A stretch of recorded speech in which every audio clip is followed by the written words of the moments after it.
Hi students. So this is the second video of the series on your option.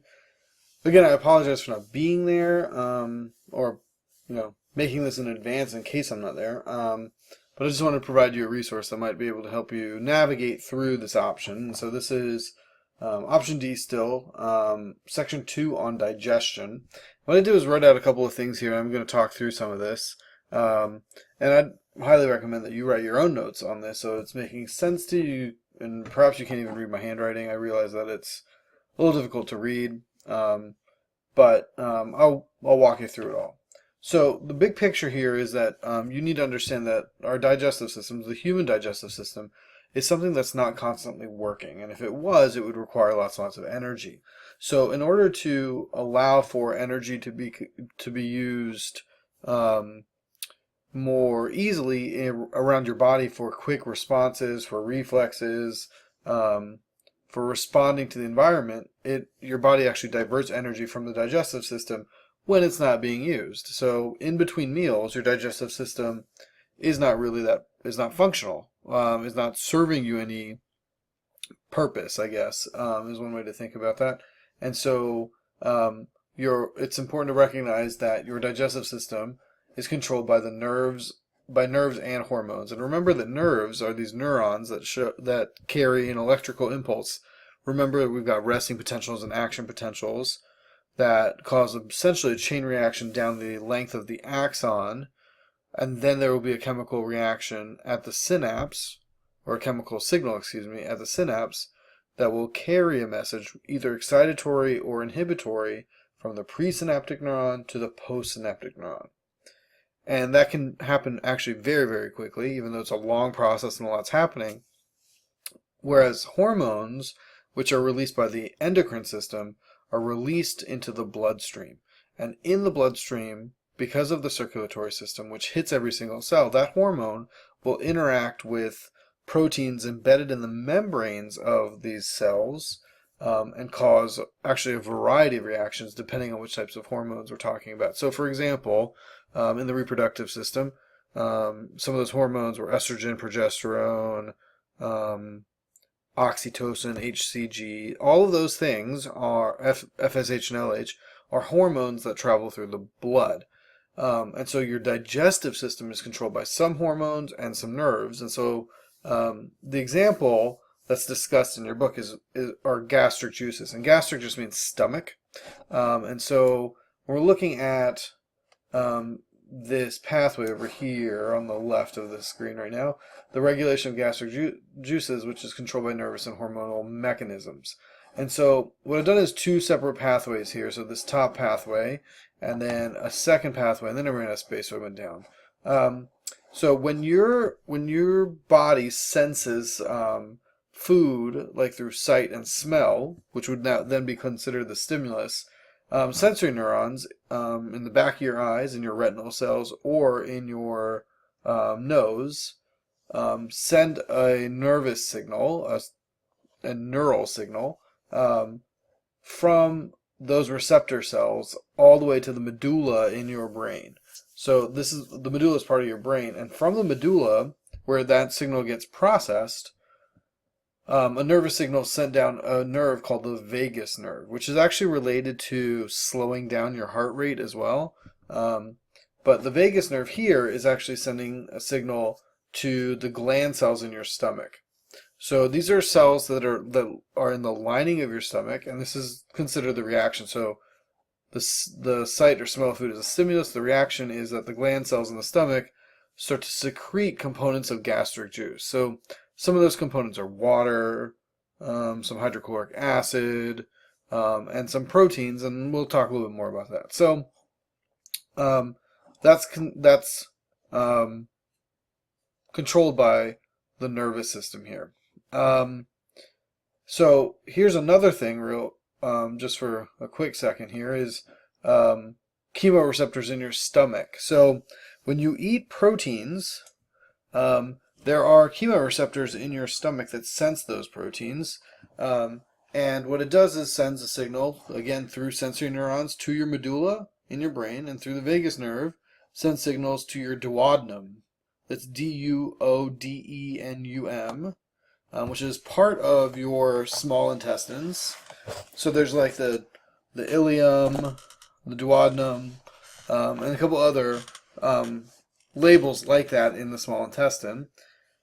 But that signal can also be caused by these things called stretch receptors. And so think about filling your stomach up. You overeat, that your stomach is going to stretch, and there are receptors in the wall of your stomach that send this signal to your duodenum. It's telling your brain that there is food there, and a chemical called gastrin, a protein, that's gastrin, it's a protein, stimulates hydrochloric acid and another protein called pepsinogen from the endocrine glands in the stomach wall. And so those things are now secreted by the stomach. And what's kind of interesting is that pepsinogen is actually going to be converted, I'll mention this in a second, gets converted into something else in the presence of this acidic environment. So this pepsinogen is not active inside of the cell, so it doesn't actually break down the proteins within the endocrine cells. But when it's released and interacts with the hydrochloric acid, it changes its form and then becomes a protease, and chops up or digests or hydrolyzes large proteins and polypeptides as it moves through the digestive system. So again, here's another nervous system pathway. And then we've got endocrine and exocrine glands. So you need to make sure you understand the difference between endocrine and exocrine. So we've talked a little bit about the endocrine system. These are things that secrete hormones directly into the bloodstream. And so what's kind of interesting is if we look at your pancreas and try to understand your pancreas actually has endocrine and exocrine glands within it. So the endocrine glands, the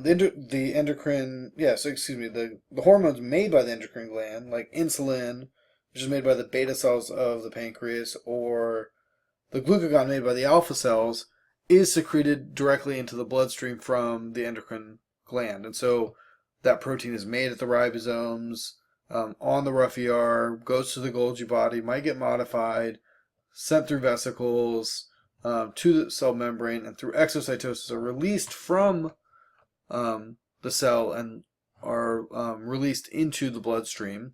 And now it's in the circulatory system and can get around your body.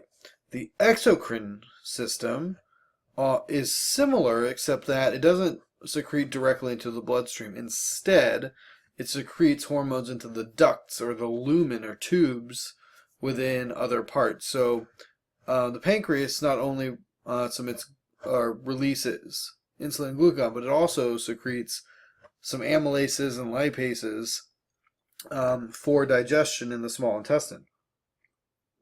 And the way it gets into the small intestine is not through the bloodstream, but the pancreas has a duct system, like a tube, that goes from the pancreas into the small intestine. It actually combines with bile salts from the liver and the gallbladder. And so what I would ask you to do is go back to your structure of the pancreas. So we had looked at this, the acinous structure of the pancreas, and I would urge you to go back and look at that from previous notes or in your book. Either way, so you can see what these ducts look like. And so that is that. But now we're going to talk about the villi and the adaptations of the villi. So here, I've written out a list of these adaptations. They're listed in your book, but I just wanted to write these out and highlight a little bit of what this means.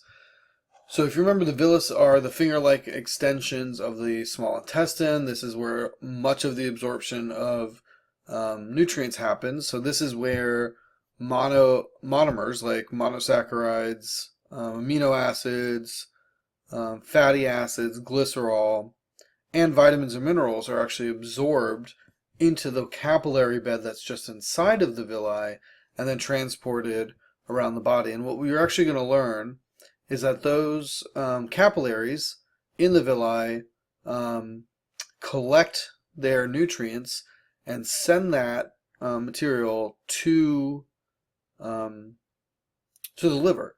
And the liver is actually going to do a lot of the processing and storage of excess nutrients and can actually turn those nutrients into some quite important parts. But we're going to have to learn about that when we talk about the liver soon. So here are the 5 adaptations that are listed that you should know.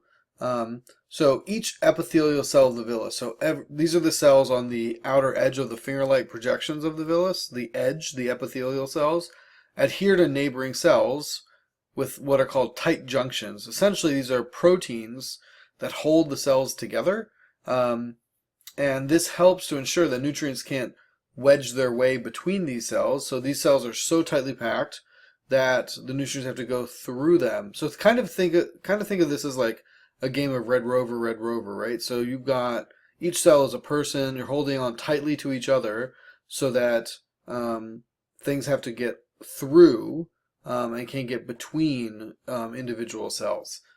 And that kind of helps them get into the capillaries on the other side of these cells.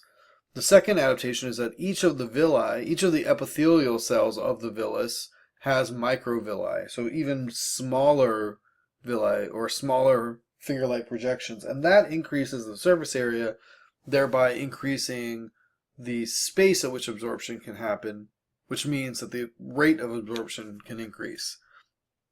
Third, epithelial cells have high concentration, that's what the symbol means, concentration, of mitochondria. So when they have more mitochondria, they're making a lot more ATP as long as they get enough oxygen and glucose or some other energy source, like lipids or even some protein sources. So look back at option D.1 about essential and non-essential carbs. Fourth is the pinocytic vesicles. So pinocytosis is about bringing in larger liquids into the cell through a special type of endocytosis, whereas phagocytosis is bringing in large solid materials. When we learn about the immune system, we'll learn about phagocytes or macrophages that bring in large solid pieces of structure. And then there's also different proteins on the apical and basal sides of the villi. So the apical is the lumen side, or the side that's facing into the empty space of the small intestine, and the basal side is the other side of the villus that's touching the capillaries. And there are different kinds of proteins. So I want you to go see page 673. This is similar to the diagram that I showed you in class when we were looking at the digestive system for the first time, and we saw a symporter on the apical side, and we saw a sodium-potassium pump on the basal side. So different proteins on different sides which help move nutrients and minerals across this membrane into the capillary bed to get them where you need them to be.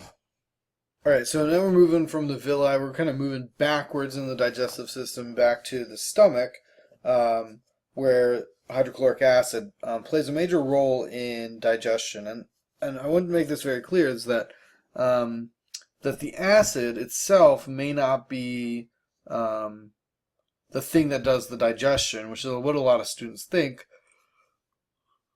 Excuse me. So you want to make sure that you don't have that misconception. It's really the hydrochloric acid is creating an environment in which other reactions can happen efficiently. So, for example, this acidic environment can favor some hydrolytic reactions or hydrolysis reactions, and in fact can help control pathogens in ingested food. So these pathogens are agents that can cause disease. They can be protists, bacteria, viruses, fungi, and the hydrochloric acid, for the most part, does a pretty good job of preventing those pathogens from getting in. However, if you remember back to the previous video, vitamin K is really important. It's an essential nutrient, and it's made by symbiotic bacteria in your intestines, but babies are born without it. So how in the world do those bacteria get through the hydrochloric acid environment of the stomach and make it down into your intestines? Well, I propose that there are two possible answers here. Some bacteria are acid resistant. In fact, that's the bad kind of E. coli that you might get if you get food poisoning that lived inside the gut of cows. It's acid resistant. We've changed the environment because they're eating different foods than they're supposed to be eating. So that bacteria survives, comes out the back end of the cow, and can contaminate meat and crops. For babies, some of that bacteria could be acid resistant, or it creeps into the intestines through the backside. But it does provide that vitamin K through the mutualistic symbiotic relationship. All right, so the acid is made by these cells called parietal cells. These are in caps. You need to know this type of cell. Parietal cells of the stomach. And the acid does help in some digestion, but not it does not do all the digestion. So it helps break down the extracellular matrix between cells. So the extracellular matrix, extra means additional or exterior. So the extracellular matrix is a bunch of proteins that live on the outside of the cell membrane of the cell. They might be embedded through the membrane, so they're still part of the cell, but they are those structures that hold cells together. So kind of those tight junctions, and can allow cells to live near each other, hold similar jobs, and then be classified as tissue. And it also denatures polypeptides, so pepsin can work on the protein. So I mentioned this before, that pepsin is released by chief cells in the stomach as inactive pepsinogen. So the chief cells, these are what those cells are, release that pepsinogen that I mentioned before, but the acid is what changes the inactive pepsinogen into pepsin.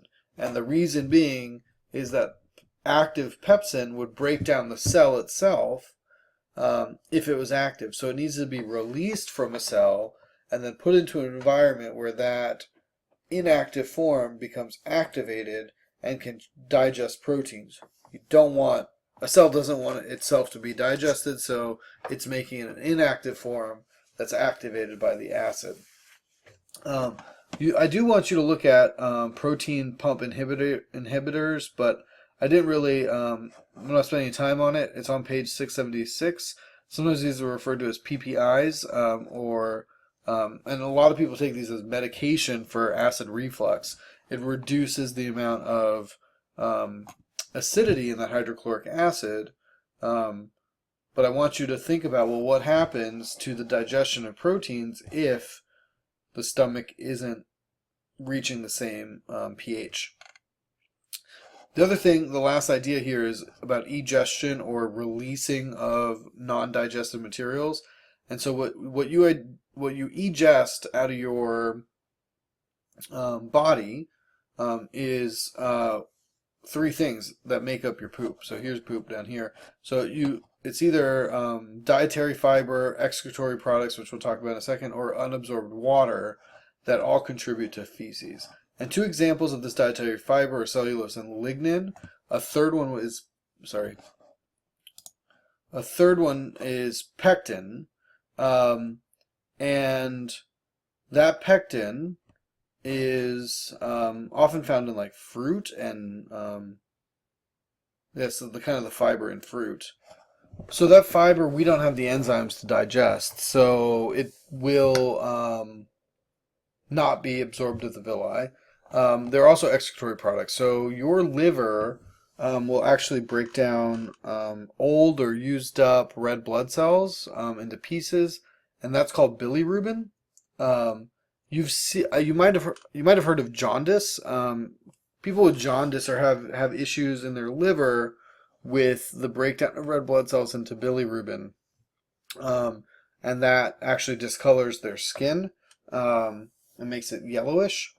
But that's not going into the feces. The normal breakdown of red blood cells is actually released into fecal matter to be egested out of your body. And then there's unabsorbed water from all the digestive juices that have been secreted into the alimentary canal, also known as the digestive system. So So there are things that can happen that can increase the amount of water um, based on the other components here of the excretory products or the dietary fibers. So what's the role of dietary fiber? And that's key here to make sure that you understand.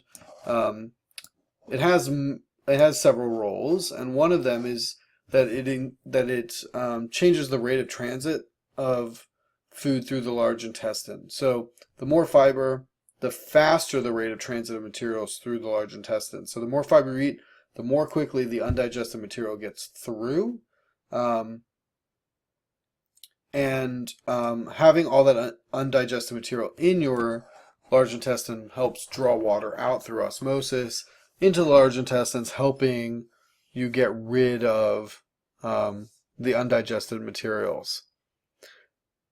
If you're not eating lots of fiber, then that food is, or the unabsorbed nutrients stay in your intestines for longer and continue to absorb, and it's associated with a few diseases. So if you're not eating, if you don't eat a lot of fiber, it's actually correlated with certain diseases like bowel cancer or intestinal cancer, hemorrhoids, and appendicitis, which are all parts of the digestive system. But eating a diet high in fiber can actually reduce your desire to eat. If it's filling up your digestive organs, then you actually have a negative feedback loop to have you stop eating. So if you go back to the previous video about the control center of the hypothalamus, then you'll see that you could actually override your desire to eat by eating a high fiber diet, which would reduce overeating and the risk of obesity. And also the absorption of sugar is slowed down because there's a material in there that is not sugar and it can't be absorbed. And so the risk of type 2 diabetes is reduced, as well as coronary heart disease and some other diet-related diseases. And that's where I'm going to stop. I see I'm at 22.5 minutes. I'm going to stop, and I would say that you should supplement this with your book